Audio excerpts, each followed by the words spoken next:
네, 반갑습니다. 오늘은 2020년 7월 26일 주일 예배입니다. 앞에 찬양을 오랜만에 저도 듣는데 다시 좀 그 마음이 감동이 좀 됩니다. 앞에 찬양 시간은 여러분 뭐 이렇게 우리가 함께 찬양할 수 없어서 찬양할 수 없는 시간을 좀 이렇게 채우기 위해서 올려드리는 찬양이니까요. 함께 마음으로든 또 같이 하실 수 있는 분들 함께 따라서 이렇게 찬양하셔도 그런 찬양의 시간으로 삼으시면 될 것 같습니다. 그러니까 예배가 언제 시작되냐고 물어보신 분이 계셨는데 찬양과 함께 예배는 시작됩니다. 오늘은 마태복음 5장 43절에서 48절 제목은 그래도 사랑입니다 라는 말씀의 제목입니다. 먼저 말씀을 읽어드리겠습니다. 마태복음 5장 43절에서 48절 또 내 이웃을 사랑하고 내 원수를 미워하라 하였다는 것을 너희가 들었으나 나는 너희에게 이르노니 너희 원수를 사랑하며 너희를 박해하는 자를 위하여 기도하라. 이같이 한즉 하늘에 계신 너희 아버지의 아들이 되리니 이는 하나님이 그 해를 악인과 선인에게 비추시며 비를 의로운 자와 불의한 자에게 내려주심이라. 너희가 너희를 사랑하는 자를 사랑하면 무슨 상이 있으리요? 세리도 이같이 아니하느냐? 또 너희가 너희 형제에게만 무난하면 남보다 더하는 것이 무엇이냐? 이방인들도 이같이 아니하느냐? 그러므로 하늘에 계신 너희 아버지의 온전하심과 같이 너희도 온전하라. 아멘. 오늘 말씀은 참 어려운 주제입니다. 힘든 구절입니다. 해석도 어렵고 또 이 말씀대로 사는 것도 어려운 구절입니다. 먼저 생각해 봅시다. 우리가 과연 원수를 사랑할 수 있을까? 여러분은 어떻습니까? 원수를 사랑하실 수 있겠습니까? 그래서 이 구절을 두고 학자들 사이에서도 주장이 서로 다릅니다. 뭐 두 가지 의견이 있겠죠. 뭐 다 여러 가지 의견이 있겠지만 그 중에 가장 큰 의견 두 가지를 말씀을 드리면 하나는 불가능하다는 것입니다. 어떻게 원수를 사랑할 수 있겠느냐? 그냥 주님께서 그렇게 사랑해야 한다라고 하는 상징적으로 하나님이 말씀해 주신 것이지 실제 그것은 불가능하다라는 것입니다. 여러분은 어떻게 생각하십니까? 네, 우리 재욱 형제는 아내를 사랑한다고 하셨는데, 네, 그렇게 하시길 바랍니다. 원수가 아니긴 바랍니다. 또 두 번째 의견은 아니다, 가능하다. 하나님의 사랑을 우리가 먼저 받고 깨닫고 성령의 능력에 사로잡히면 가능한 일이다 라고 말씀하는 겁니다. 자, 어떻습니까, 여러분? 무엇이 답일까요? 너무 어려운 주제라서 저도 쉽게 답을 드리기는 어려울 것 같습니다. 네. 그러나 생각해 볼 지점은 있습니다. 이거죠. 왜 주님이 원수를 사랑하라고 하셨을까? 왜 원수를 사랑하라고 하셨을까? 왜 원수를 사랑하라고 하셨을까? 한 세 가지 정도 또 생각해 볼 수 있을 것 같아요. 하나는 우리도 모두 같은 죄인이라는 사실입니다. 물론 죄를 행위로 이미 지은 사람과 잠재적인 죄인 크게 나눌 수 있지 않습니까? 이미 죄를 지은 사람이거나 아니면 잠재적인 죄인이거나 차원이 다를 겁니다. 우리는 잠재적인 죄인일 뿐 아직 죄를 범하지 않았을 수도 있습니다. 그러나 본질은 다 같다고 할 수 있을 것입니다. 우리도 여전히 죄인입니다. 기분은 나쁠지 몰라도 이것이 우리의 본질이니 그렇게 고백하지 않을 수 없습니다. 네, 허영숙님, 그냥 미워하시겠다. 아주 개미 눈물만큼의 신앙이라서 스트레스 안 받고 자기는 본인은 미워하시겠다고. 예, 그렇죠. 부담이 팍팍 되는 말씀입니다. 그런데 오늘도 역시 제가 여러분에게 고민만 하시라고 드리는 말씀이 아니기 때문에 끝까지 잘 들어보시면 그렇구나 하고 도움이 되실 거라고 생각을 합니다. 왜 원수를 사랑하라고 하셨을까? 두 번째, 우리는 심판자가 아니다라는 것의 전제입니다. 오직 심판자는 하나님이시다라는 것이죠.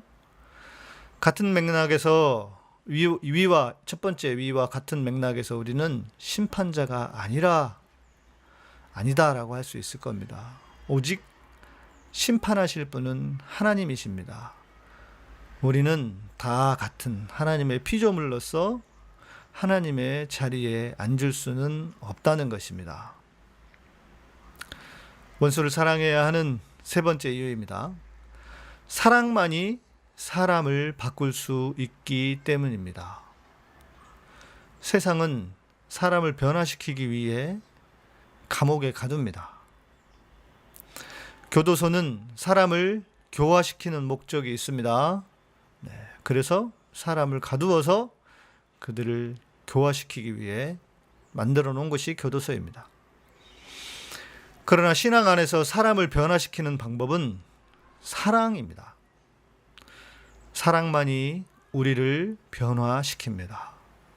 하나님이 우리를 사랑하셔서 나를 변화시키신 것처럼 나도 원수와 같은 사람을 사랑해서 변화시키기를 원하신다는 것입니다. 자, 그럼에도 불구하고, 알겠습니다. 좋은 말씀인 줄 알겠습니다.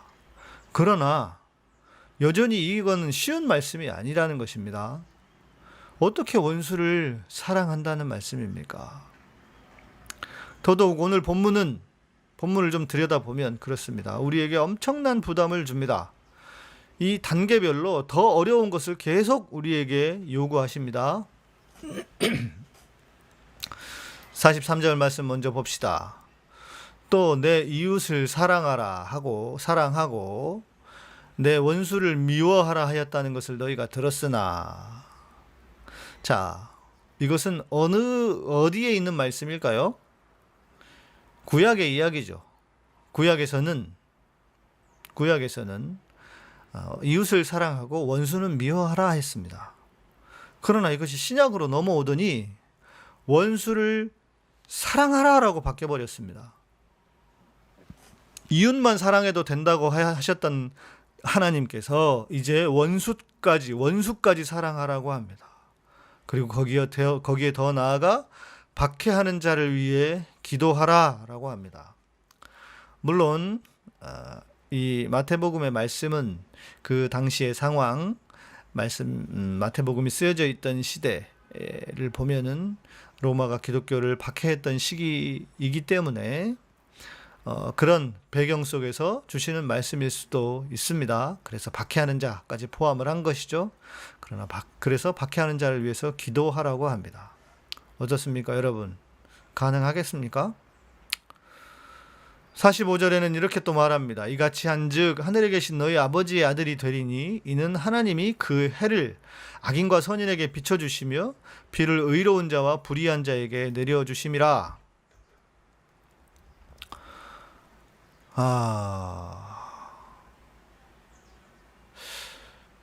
이렇게 하면 하늘의 아들이 될 수 있다라고 합니다. 그러면서 이렇게 또 말씀합니다. 악인들에게도 해와 비를 거룩에 주시지 않느냐? 그렇죠? 하나님은 믿는 사람들이라고 모두 좋은 것만 주시지 않고 악한 사람들이라고, 하나님을 모르는 사람들이라고 악한 사람과 하나님 모르는 사람을 동일시할 수는 없겠지만 다 그들에게 악한 것만 주시는 것이 아니라는 것입니다. 이 말씀이, 오늘 말씀이 하나님의 아들이 되는 조건까지는 아닐 것입니다. 그런데 이렇게 생각해 볼 수 있어요. 왜 이렇게까지 말씀을 하시나? 또 좀 생각해 보면 우리는 어찌 보면 이게 마음에 잘 안 듭니다. 악한 사람들에게는 고통을 주셔야지 왜 똑같은 혜택을 주시냐는 것입니다. 자, 더 나아가 주님은 이렇게 말씀합니다. 내가 너희가 너희를 사랑하는 자를 사랑하면 무슨 상이 있으리요? 세리도 이같이 아니하느냐? 세리는 누구입니까? 당시에 가장 악한 사람의 대표입니다. 야, 악한 인간들도 지들이 사랑할 만한 사람들은 사랑해. 또 너희가 너희 형제에게만 무난하면 남보다 더하는 것이 무엇이냐? 이방인들도 이같이 아니하느냐? 하나님을 알지 못하는 그 이방인들도 공의를 따라서 행하지 않느냐? 그러니까 이런 말씀이겠죠. 사랑할 만한 사람을 사랑하는 것은 악한 사람도 다 하는 것이다. 하나님을 믿는다고 하면서 신앙이 없는 사람과 똑같으면 그게 진짜 신앙인이겠느냐? 이렇게 말씀하고 있는 것입니다. 너무 어렵습니다. 제가 볼 땐 이건 하나님이 잘못하시는 것 같아요. 자, 그러면서 여기서 멈추지 않습니다. 하나님은 우리에게 더 큰 것을 요구하십니다. 마지막 절. 그러므로 하늘에 계신 너희 아버지의 온전하심과 같이 너희도 온전하라. 여러분, 이건 너무 어려운 말 아닙니까? 너무 과한 명령이 아닙니까?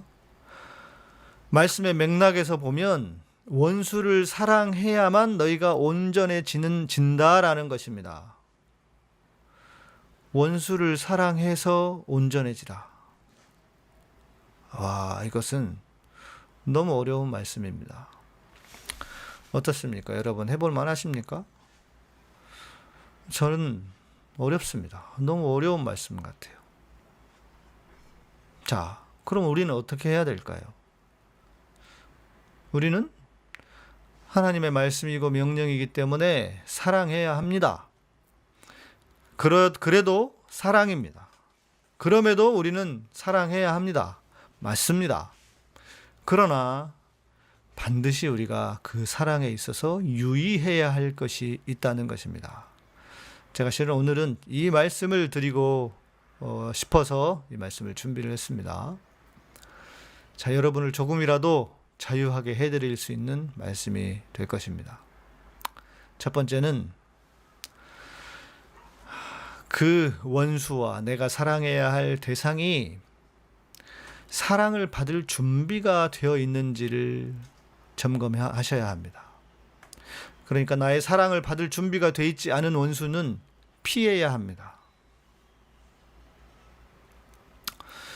성경이 원수를 사랑하라고 했다고 해서 아무나 무조건 사랑해서는 안 됩니다. 사랑을 받을 준비가 되어 있지 않은 원수는 생각해 보십시오. 여전히 나를 이용하려고 할 것이고 끝내 나를 망하게 하거나 죽게 할 수도 있습니다. 아무 원수나 사랑해야 하는 것이 아니라는 것입니다. 자, 아직 그는 회개할 마음이 없습니다. 회개할 준비가 되어 있지 않습니다.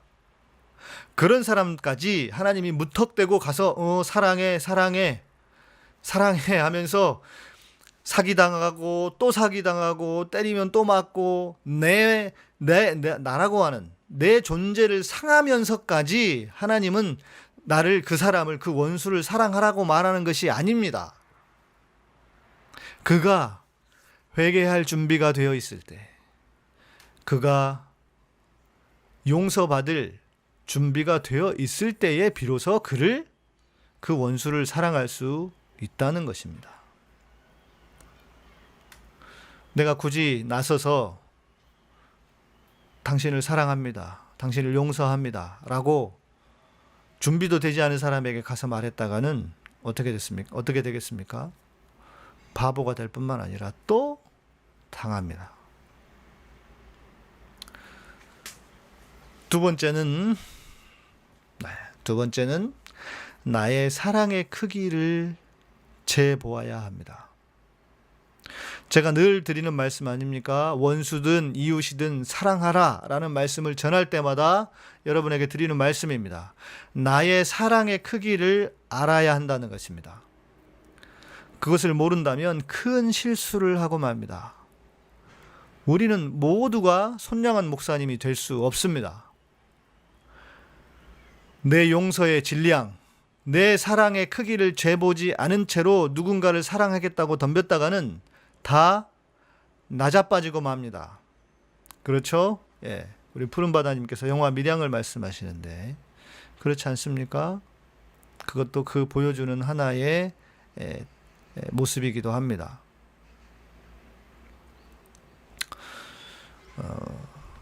우리 인호님께서 그동안 교육받은 내용은 무조건 사랑이었는데, 네, 왜 그랬는지 아십니까? 목사님들이 원수를 사랑해보지 않았어요. 원수를 사랑해보지 않았기 때문에, 그냥 해보지 않았기 때문에 쉽게 말할 수 있었던 겁니다. 그러나 여러분, 우리가 해봅시다. 원수를 사랑하려고 해봅시다. 그게 쉽습니까? 그래서 우리는 그게 쉬운 일이 아니라는 걸 알기 때문에 고민하는 거잖아요. 그런데 그렇게 원수를 사랑하라고 쉽게 말하는 분들은 고민해보지 않은 분들이에요. 원수를 사랑해보려고 노력하지 않은 분들일 수도 있어요. 그래서 그렇게 쉽게 말하는 것입니다. 자, 사랑할 만한 사람을 사랑하는 것은 그나마 쉽습니다. 그러나 원수가 될 정도의 사람이면 그는 어떤 사람이겠습니까? 정말 쉽게 사랑할 수 없는 사람일 것입니다. 그가 아직 때가 되지 않았다면 기다려야 합니다. 내 그릇이 커지거나 그가 조금이라도 준비될 때까지 기다리셔야 합니다. 무조건 덮어놓고 다 사랑하라는 것이 아닙니다. 강도가 들었습니다. 강도가 칼을 들고 나를 위협합니다. 사랑합니다 하고 그 강도를 껴안을 수 있겠습니까? 그것은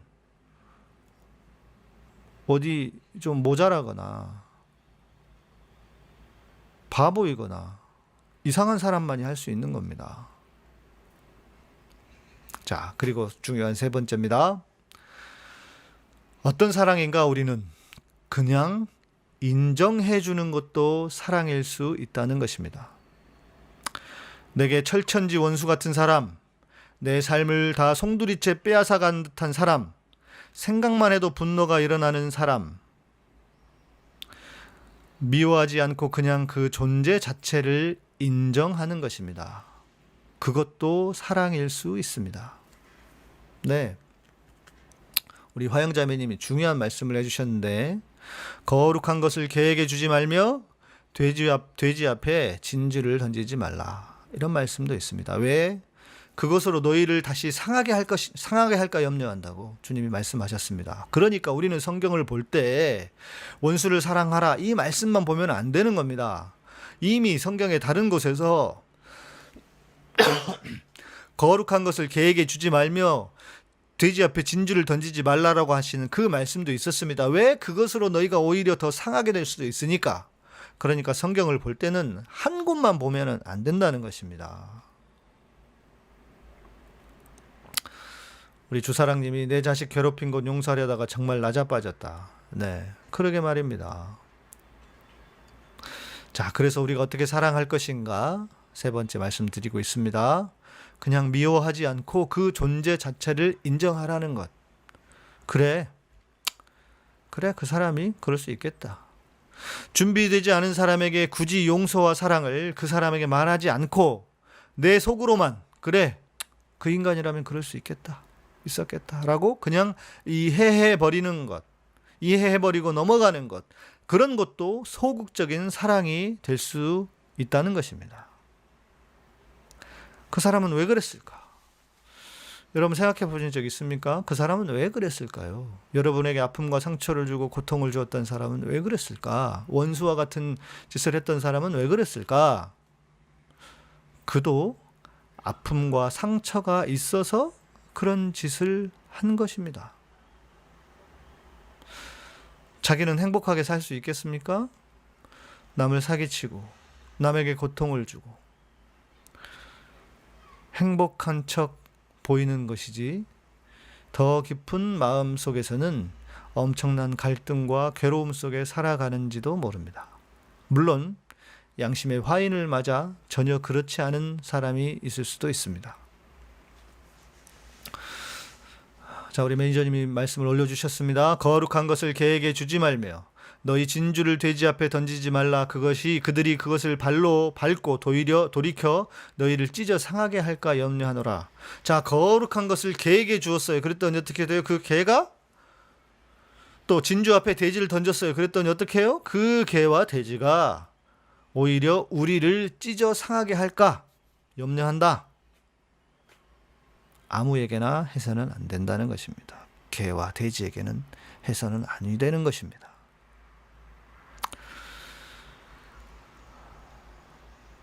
말씀을 정리해 보겠습니다. 하나님은 우리에게 사랑을 강요하는 분이 아닙니다. 용서를 강요하는 분도 아닙니다.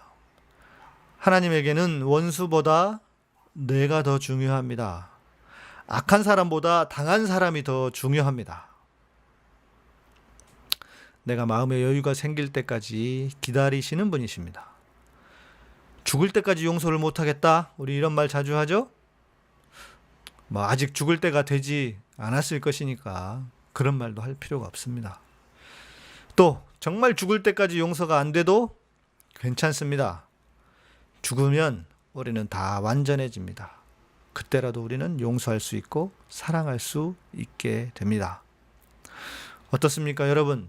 주님이 우리에게 말씀하신 원수를 사랑하라고 하는 말씀이 그저 터무니없이 내 모든 생각도 다 뒤로 하고 내 감정과 내 분노도 다 뒤로 하고 그냥 무조건 원수를 사랑하라, 그런 말씀이 아니라는 것을 여러분 오늘 깨달으실 수 있었을 것입니다. 우리는 그렇게 사랑할 수 있는 사람이 아닙니다. 우리는 기계도 아니고 우리는 로봇도 아니고 AI도 아닙니다. 주님이 우리에게 원하시는 원수에 대한 사랑은 그런 것들이 아니다. 다시 한번 깨닫고 진정으로 원수를 사랑하는 여러분 되시기를 소망합니다. 기도하겠습니다. 주님, 오늘도 은혜 감사합니다. 주님께서 원수를 사랑하라고 하셨는데 우리는 너무 터무니없이 원수를 사랑하는 것만 생각했습니다. 그러나 오늘 우리에게 또 하나님의 지혜로 원수를 사랑하는 것을 깨닫습니다. 주님, 그가 회개하기를 위해 준비된 사람은 용서할 수 있는 우리들이 되게 하시고, 또 주님 우리의 마음도 넓혀주셔서 내 마음속에 고통이 있지 않도록 그들을 내 마음으로라도 용서하고 사랑할 수 있는, 그냥 인정이라도 할 수 있는 우리들이 되게 하여 주시옵소서. 주님, 오늘도 우리에게 진리의 말씀, 자유케 하는 복음을 허락하여 주시니 감사드립니다. 우리 모두를 자유케 하여 주시옵소서. 감사드립니다. 예수님 이름으로 기도합니다. 이제는 우리 주 예수 그리스도의 은혜와 하나님의 놀라우신 사랑과 성령님의 우리 안에서 위로하시고 감동하시고 역사하심이 이제 원수를 사랑하는 것이 무엇인지를 다시 한번 깨닫고 주님 자유함으로 감사와 기쁨으로 우리 삶을 살아가기로 결정하는 사랑하는 당신의 백성들 위해 세우신 교회 위에 카타콤과 예배 향기의 사역 위에 이민족과 온 세계 위에 이제로부터 영원토록 함께 계실지어다. 아멘. 이 방송을 들으시고 좋으셨다면 좋아요와 구독, 알람 설정 부탁드립니다. 감사합니다.